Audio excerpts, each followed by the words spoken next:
आज दिनांक 2 सप्टेंबर.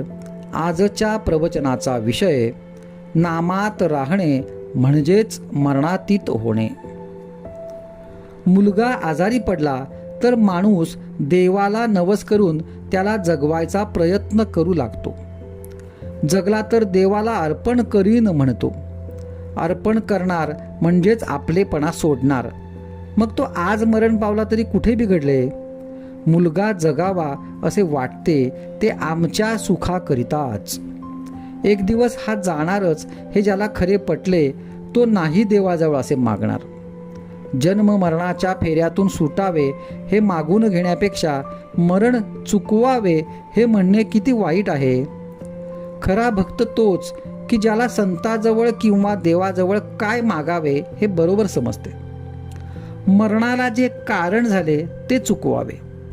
मरण येणार हे नक्की ठरलेलेच आहे, मग ते चांगले यावे असे नाही का वाटू.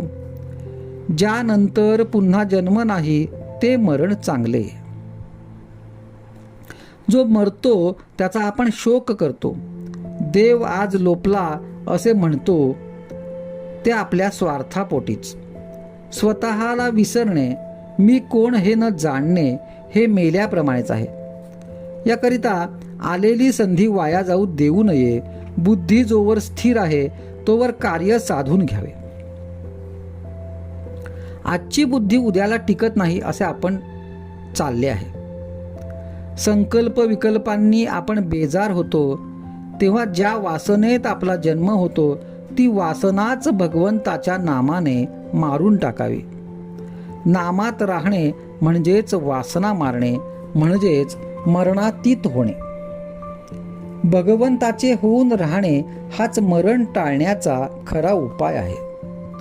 काळाचाही जो काळ त्याला ओळखल्यावर मरणाची भीती कसली.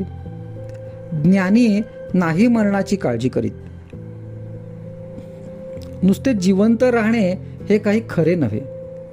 जगणे हे काहीतरी हेतूसाठी, ध्येयासाठी असावे. जगून भगवंताच्या अनुसंधानात राहावे. भाग्याचा दिवस तोच की ज्या दिवशी नामस्मरणामध्ये देहाचा अंत झाला. वास्तविक आम्ही दररोज जगतो आणि मरतो.